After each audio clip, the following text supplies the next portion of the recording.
Natalia of Brightly Imagined, and this is kind of a last minute video because I was really not expecting to be setting up a new bullet journal for 2018.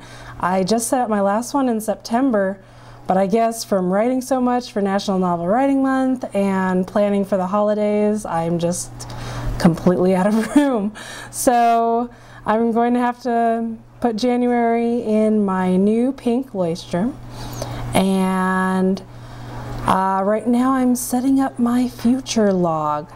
So I do want to recommend at this point that if you haven't seen one of my setting up videos, I did just do one in September, and that one was probably a little more detailed, a little more frilly. So if you want to check out that one, it's very good, and it has a lot of different stuff than I have in this video. So I'm actually doing a lot of different things for this setup, and so I think that one still is very relevant. So I'm going to link it, and so if you're checking out setups for your own bullet journal, then I would definitely recommend that one because it was so good, and it's just like this one, a time lapse and me talking about it. So do check it out. So now, comparing this one to my last future log, this one, I'm only having 4 months for planning, and then I'm also inserting a year at a glance calendar. The reason I went down to just 4 months is because obviously last month I only had September, October, November, and December in there, so I only fit 4 months in there, and I think that's going to kind of end up being the trend. So I just put 4 months, and then I put an extra space for anything past those 4 months. So I'm going to see how that works for this bullet journal. And I'm always more worried about having too much than too little, because if I did run out of room on my future log, I could always go to the middle or wherever I am and add in a new future log and just put some washi tape so I can quickly reference that.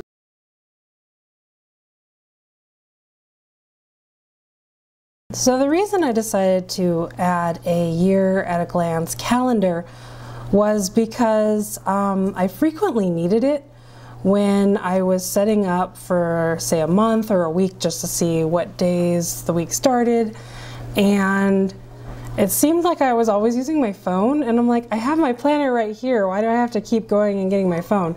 Usually I have my phone with me, let's be honest, but sometimes it would be, you know, across the house and I'd have to go get it.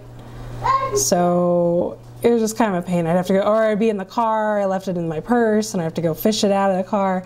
So just for the sake of planning and not being on my phone when I don't need to be, I added 4 month little year at a glance at the bottom there. So across the top, I'm making these 4 boxes, and they're going to be for January, February, March, and April, since those are the 4 first months that we're going to be having in the new year. I made a little drop box, and for some people this might not be enough space, but for me it is plenty because I use the future log and I just write down on each line a list of things that's going on this month that are events, big events. So if you had a lot of appointments or something like that, this might not work for you in terms of future planning. Because I do have the calendar too, so a lot of things just end up on the calendar when I'm setting up that month, like holidays and birthdays. So I don't even really use the future log for that. I mostly use it for future planning, like trips, vacations, big family gatherings, things of that nature. So a lot of times I only use a couple spaces in each box, so I could probably even do with less, but I really like this layout. It gives me enough room to keep everything in there. So as I said, this spread is different from my other future log. The other one had more of these squares and a quote, so if you're interested in seeing that, I do again recommend checking out my other video. Yeah, it was really funny. I was getting ready to film my Plan With Me January video, and then I noticed that I'm not going to have enough room for January in here. I think I have like 25 pages left, which is a good chunk for the end of the month, but not for all of that.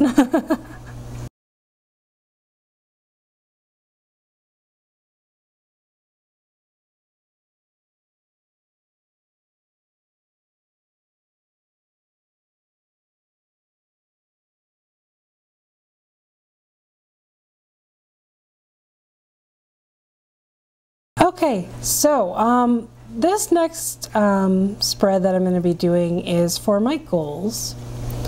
I usually do much fancier layout. It's level 10 life, so it has a lot of color coding and it's very aesthetically pleasing. But I wanted to try a slightly different goal setting layout because I wanted to try linking my goals to my roles in my life, because with the level 10 they're trying to do a catch-all for everyone, and I feel like my goals, I don't need them to be everyone, because a lot of times you have areas of your life, they talk about having your life in balance, but I think sometimes you have seasons of your life where you're more focused on one thing than the other, so I think that it's a little bit it's a little misleading. So what I did was I put in the categories based on my roles. So these are my main roles. I thought, like, who am I? What am I trying to do with my life? And these were them. This is what I'm trying to get going.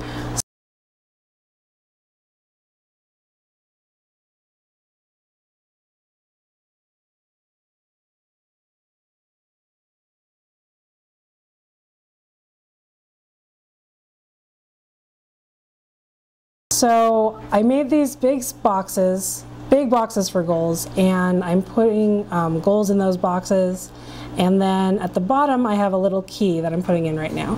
So red is for events, blue is for habits, and green is for tasks. So I go into this a little more detail in my New Year's resolution video, so I'll link that one also, and I totally break down how I take my New Year's resolutions and my goals and break them down and put them in my bullet journal in different areas. But this one I'm giving you a quick example of just, you know, one little goal for each. And what I'm going to do next, after I'm done writing these little goals, is I'm going to take these colors and I'm going to label them on whether they're an event, a habit, or a task that I'm trying to do.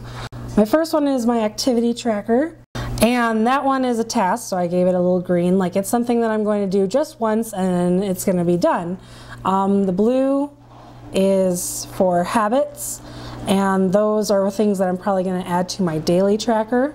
And then I have my red ones, which are events, and so there's something that I want to participate in, like when I do a Beck Diet Solution review, like I did in November, or when I participate in NaNoWriMo, like I also did in November. So those are events. And then master to-do lists going in there, and that's just, I use that all the time. It's from Alejandra.tv, and I'll link her in the description. She's also on YouTube, so just search Alejandra.tv, you will find her. And I wanted that one facing the goals because I decided not to use my Calendex this time because honestly it was just wasted space. I wasn't really using it. I mean, I had a few things noted on there, but most of those things could just reside on my calendar and did not need to be on a Calendex. And since I have the future log also, I really didn't need to add that in. So this next spread I'm showing you is my chores chart. I love my chores chart. I think it's so pretty. And I think I've posted it on Instagram before. So I'm including it, I'm going to use it as a tracker, and I decided how I'm going to, you know, check off things each month, because it's basically a monthly tracker. So you have week 1, week 2, week 3, week 4, and it has kind of things that I do in a month. Certain things you do more as needed, you know, things get dirty faster because of some incident.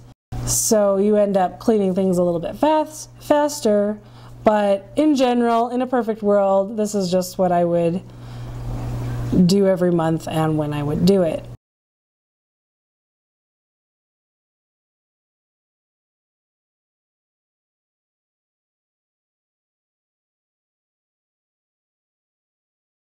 But anyway, I broke them out into four categories: the kitchen, the bathrooms, deep clean, and you can see that's broken out further into bathrooms, kitchen, and windows and doors, and then my living spaces, and that's basically all the living rooms and the ceilings, the floors, and bedrooms also, just because a lot of those don't need that much cleaning, deep cleaning. It's just mostly a lot of dusting and things like that.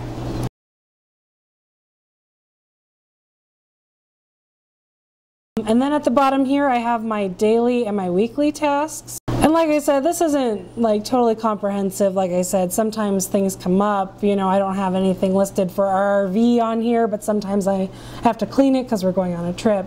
So that's just how that happens.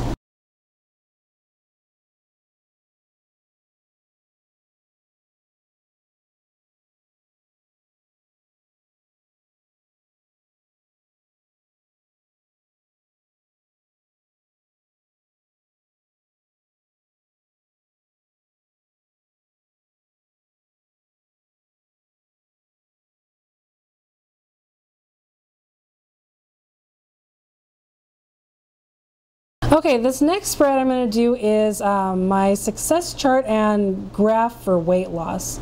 Now, I do have a printable, and I just didn't have any on hand when I started planning because, like I said, this was all last minute. I was just like, uh-oh, I need to set up a bullet journal. So I just decided to draw it in because I was like, I know what's in there, I can just draw it. But if you do want the printable, I'll have a link to my website. I have it as a PDF there. You can print it out for A4 and A5 size. And it has similar things to what I have in this tracker. I switched this one up just a tiny bit, but it will have all the categories. So that's going to be that. And like I said, I have a lot of goals for this year. If you're more interested in New Year's resolutions, again, I recommend that New Year's resolutions video I did last year. It was very comprehensive. It dealt with all the categories and where I would migrate those tasks once I decided what my goals were. And so I still use that process today. I'm just using a slightly different goal tracker this year, and it's brand new, so I can't say too much about it. I'll have to see how it works first, but I'm trying out those based on roles. I believe there's a planner out there that's based on roles, and I wish I could remember what it is. If I remember what it is, if I remember to link it, I'll link it in the description, but yeah.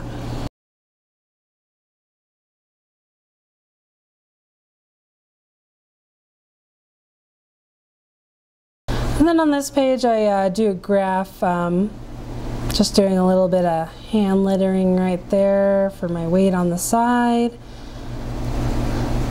And then I'm going to have my little axis, and it has the dates at the bottom, or it's going to.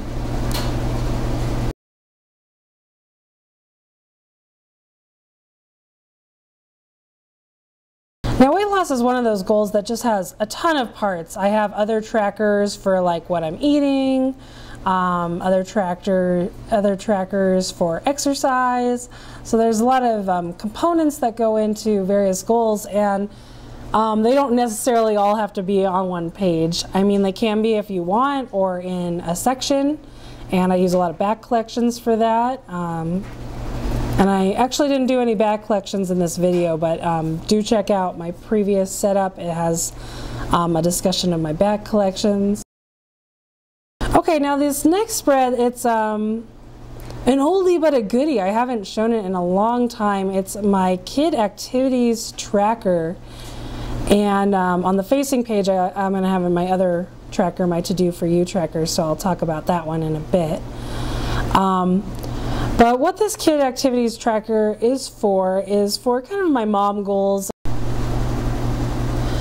So I separate it into indoor and outdoor activities based on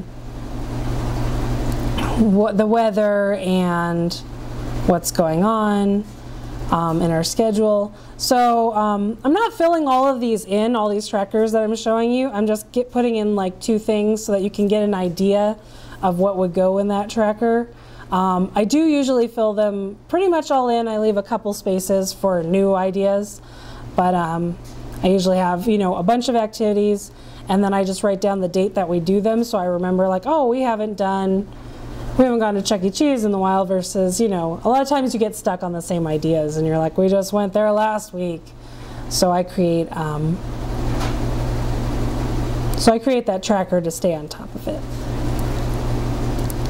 Okay, and now this last spread is my to do for you spread, and it is kind of my go-to when I get a moment to myself, which is rare. And so that's why you have to maximize the time. So what I have is books to read, movies to watch, free time, and on my wish list. So these are kind of things of just if I have a moment to read, I have a moment to watch a movie, I have a moment of free time and I want to do something for fun that's not, you know, my typical bullet journaling or writing, I can do that. And then I also have my wish list in case I need to buy something.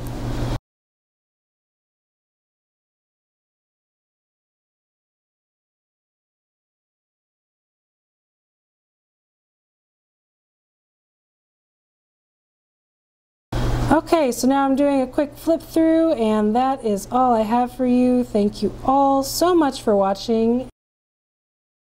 Goodbye.